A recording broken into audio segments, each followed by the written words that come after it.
श्री राम जय श्री बालाजी महाराज। दीपावली के समय पर हनुमान जी की शक्तियों को कैसे प्रसन्न कर सकते हैं हम, जिससे उनकी अपार कृपा हमें प्राप्त हुई। देखिए, दीपावली का जो समय होता है वो ऋतु परिवर्तन का समय होता है। ऐसे समय पर और दीपावली क्यों मनाई जाती है इस बारे में भी आप लोग भली भांति जानते हो और इस बात से परिचित हो। तो क्या होता है कि जब कभी भी दीपावली आती है तो दीपावली पर सबसे ज्यादा प्रसन्न कौन कौन सी शक्तियां होती हैं। आपको पता है कि जो प्रभु राम की भक्ति जो करते हैं वो निरंतर प्रसन्न होते हैं, क्योंकि राम जी उस दिन अयोध्या में पधारे थे। तो यही बात सोच के देखिए, अमावस्या की अघोर काली रात थी और उस दिन उजाला प्रकाश में रूप में जो है हर व्यक्ति ने अपने घर में दीपक का दान दिया था। और इस खुशी को लोग बड़े प्यार से मोहब्बत से जो है मनाते हैं। अब ऐसे समय पर हम अपने देवता को कैसे प्रसन्न करें, किस प्रकार से पसंद करें और किस प्रकार से उनकी शक्तियों को प्राप्त करें, क्योंकि ये जो समय है बड़ा ऊर्जावान है। आज की वीडियो में एंड तक बने रहना। अगर कोई पार्ट मिस हो गया ना तो ये एक टॉपिक भी अगर मिस होता है तो कुछ ना कुछ ज्ञान जो है हम लेने से वंचित हो सकते हैं। तो अगर अभी तक चैनल को सब्सक्राइब नहीं किया, सब्सक्राइब कर दीजिए। 10 लोगों को इस वीडियो को जरूर शेयर करना जो बाबा की भक्ति करते हैं, निरंतर करते हैं, वो भी इस वीडियो को देखने के बाद वैसा ही कार्य करिए। देखिए क्या होता है, जैसे मैंने शुरू में बोला कि ऋतु परिवर्तन का समय होता है। जब ऋतु परिवर्तन, मान लीजिए क्या होता है कि जैसे आपको पता है कि ठंडी आ रही होती है और जिस प्रकार से ठंडी आ रही होती है और उस प्रकार से जो है ऋतु का परिवर्तन होता है और उस ऋतु के परिवर्तन में ऊर्जा का उत्पन्न होती है। ऊर्जा हमेशा उत्पन्न होती है। लोग तंत्र का कार्य करते हैं, मंत्र का कार्य करते हैं, किसी को प्राप्त करने का प्रयास करते हैं, किसी को घेरने का प्रयास करते हैं। ऐसे समय पर अगर हम अपने इष्ट, अपने आराध्य की जो पूजा कर रहे हैं और उनकी शक्तियों को अगर हम प्रसन्न कर रहे हैं तो याद रखना उनकी शक्तियां हमारे साथ देगी और हमारे ऊपर अपार कृपा सदैव बना कर रहेगी। दीपावली की रात्रि आपको एक काम कर लेना है।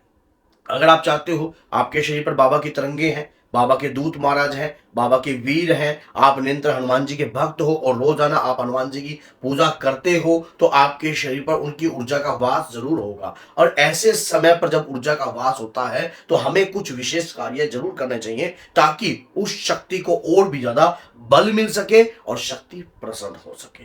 सबसे पहले, आप जिस दिन दीपावली होती है उस दिन सुबह के समय पर आप अखंड रामायण भी कर सकते हो।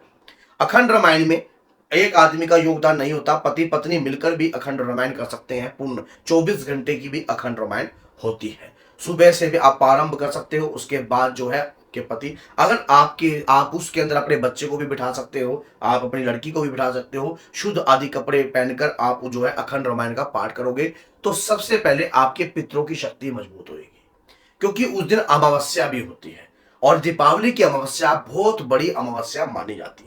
तो आपके पितरों को भी बल प्रदान होगा। और उसके बावजूद जो है दीपावली पर कुल देवी का भी दीप लगता है। और दीपावली जैसे कि छोटी दीपावली है, बड़ी दीपावली है, ये दोनों दीपावली ऊर्जावान होती है। ऐसे समय पर आपके ऊपर कृपा बनेगी बनेगी। अब आपको अखंड रामायण का पाठ किया नहीं, अगर अखंड रामायण का पाठ नहीं कर सकते, रामचरित्र का पूर्ण रूप से गुणगान नहीं कर सकते, तो आप जो है एक कांड का भी अध्याय कर सकते हो, सुंदर कांड का। क्योंकि रामायण में ही सुंदर कांड का भी एक पाठ है, तो सुंदर कांड का पाठ भी आप कर सकते हो। सुंदर कांड का पाठ हनुमान जी को अति प्रिय है। उस पाठ के अंदर माता सीता से उनकी भेंट हुई थी। और ऐसे समय पर जब हम पाठ करते हैं ना, ऐसे समय पर और ऋतु परिवर्तन के समय पर और साथ साक्षात जब दिन ऐसा ऊर्जावान हो तो शक्तियां उस पाठ को ग्रहण करती हैं। आपको महसूस होगा। आप एक आसन लीजिए, आसन बिछाइए और आप स्वयं आसन पर बैठिए लाल रंग के, और उसके दौरान जो है सुंदर कांड का पाठ, एक जल का पात्र भर के रखिए, दीप का दान दीजिए। आप जो है गाय के देसी घी का दान दीजिए दीप का। उसके बाद जो है गुड़ चढ़ेगा, भोग लगा सकते हो। नहीं तो आप जो है दाल के साथ गुड़ लगा होता है, मखाना होता है, ऐसे भी बहुत सारी चीजें होती हैं। और घी गाय का या गुड़ का भी भोग लगा सकते हो हनुमान जी को। तो प्रार्थना करनी होती है उस समय पर कि हे पवन पुत्र हनुमान, मैं ये सुंदर कांड का पाठ कर रहा हूं, मेरे पाठ को ग्रहण कीजिए और मेरे परिवार की रक्षा कीजिए। ऐसे समय पर किया हुआ पाठ कृपावान होता है। आपकी जो शक्तियां हैं आपके शरीर पर आती हैं, कोई तरंग आती है, कोई ऊर्जा आती है या कोई पितृ शक्ति अगर आपके शरीर पर आती है, प्रसन्न होने लग जाएगी आपके शरीर पर आते ही। प्रसन्न होएगी और खुश होएगी, क्योंकि उस दिन आपने रामचरित्र का गुणगान करना अति अनिवार्य होता है। और राम नाम के रसिया है हनुमान जी। राम नाम जिसके घर में होता है वहां हनुमान जी का वास सदैव होता है। और आपने तो सुंदरकांड का पाठ कर दिया जो कि उनको ज्यादा प्रिय है, तो आपने देखो रामायण का पाठ कर दिया। अगर रामायण आपको लेंथी लगती है तो सुंदरकांड का पाठ कर सकते हो, नहीं तो अगर ये पाठ आप नहीं कर रहे हो तो राम स्तुति 108 बार, 108 बार राम स्तुति, राम रक्षा स्तोत्रम का भी पाठ आप कर सकते हो। उससे आपकी ऊर्जा, आपकी शक्ति, शरीर पर अगर कोई शक्ति आ रही है, दूध की शक्ति है, पितृ की शक्ति है, या बाबा की तरंगे हैं, एक तो आपका ओरा क्रिएट होएगा, उसमें क्लियरनेस होगी बहुत ज्यादा, ओरे में जो है पारदर्शन उत्पन्न होगा और साथ में ऊर्जा उत्पन्न होगी। समय कौन सा है? ऋतु परिवर्तन का। ऐसे समय पर करी हुई पूजा, याचना, तपस्या व्यक्ति के ऊपर कृपा बनाती है, चाहे वो माने चाहे ना माने। अगर वो कंटिन्यू ऐसा कार्य करता है तो कृपा बनती ही बनती है। ऐसे समय पर पाठ पूजा करने से हमारे शरीर में भी एक आत्म बल उत्पन्न होता है, हमारे शरीर के अंदर ऊर्जा का वास उत्पन्न होता है, हमारे शरीर में कृपा उत्पन्न होती है। और जब वो कृपा उत्पन्न होती है तो हमें महसूस होता है कि वाकई में हमारे शरीर पर कोई ऊर्जा है, कोई शक्ति है जो हमारे शरीर पर आ रही है। आपको महसूस होने लग जाएगी, स्वयं थोड़े ही समय बाद आपको महसूस होने लग जाएगी, थोड़े समय बाद आपको लगने लग जाएगा कि वाकई में कोई शक्ति आपके शरीर पर आ रही है, और आपको उस शक्ति का आभास भी होगा कि ये शक्ति मेरे शरीर पर आ रही थी।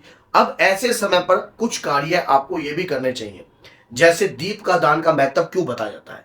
एक तो अमावस्या की अघोर काली रात होती है, दूसरी आपके पितरों में अगर अंधकार होता है या पितरों पर कहीं ना कहीं अंधेरा होता है या पितृ प्रेत योनि में होती है तो उन्हें रोशनी प्रदान होती है। जितने भी हम दीप का दान देते हैं, उस दिन दीप का दान हम देते हैं तो उसका बड़ा महत्व होता है। और जब वो दीप का दान दिया जाता है देवता के नाम का, देवी के नाम का, या अपने इष्ट या अपने आराध्य के नाम का, तो वो शक्तियां आपसे प्रसन्न होती है। हनुमान जी की शक्तियां प्रभावशाली रूप में आपको महसूस होंगी। एक वर्ष में एक बार दीपावली आ रही है, और आप सोचिए अगर उस दिन राम नाम का गुणगान आप लगातार कर देते हो तो हनुमान जी को कितना अति प्रिय होता है।